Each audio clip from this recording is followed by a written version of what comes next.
Okay, so one big thing about math is that you want to label things. So we are now going to do the proof that says this. It says that, can you see that? 0.9 repeating. Now that means it's 0.999999999 forever. Okay? Forever. This is where infinity. There are an infinity number of nines. We're going to prove that this equals, and who knows what it is? Who knows the answer, first of all? 0.9 repeating equals, can't see it. Really? I can see it on my, can you guys see that? Yes. Oh, I'm getting equals 1. Yes. Yes. All right. So we're going to prove that. How do we do that? First, we label it. We will say, let's say that x equals 0.9 repeating. All right? So let's say that x equals 0.9 repeating. Now, if we're able to prove that x equals 1, then we've proven it, right? We agree on that? If I can prove that x equals 1, then I've proven that 0.9 repeating equals 1. Yes? Yes? We're getting yeses? Yes? Okay, so now let's get to it. So if x equals 0.9 repeating, then what does 10x equal? If I multiply this times 10, so we've got like, this is x. What would 10x equal? Anybody want to say what 10x equals? That might be hard to write. So let's multiply. Yes, 9.9 repeating. Good.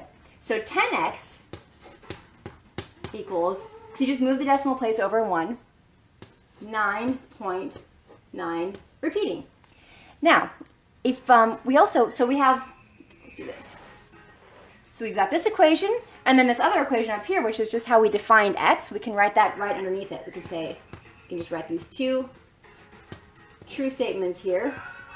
Now, if you've got two equations lined up like this, you can actually subtract both sides and end up with two things that are also equal to each other.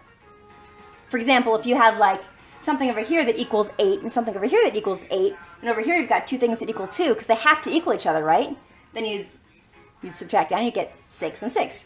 So when you subtract two things, you will get something that is also equal on both sides. All right, so let's do that. Let's subtract both these sides of the equation. 10x minus x. If you've got 10 bags and you minus 1 bag from it, how many bags are left? So 10x minus x is, yes, 9x. This is really fun doing a math problem like this. Okay, so this side is 9x and it equals what? What's over here? How do you subtract this?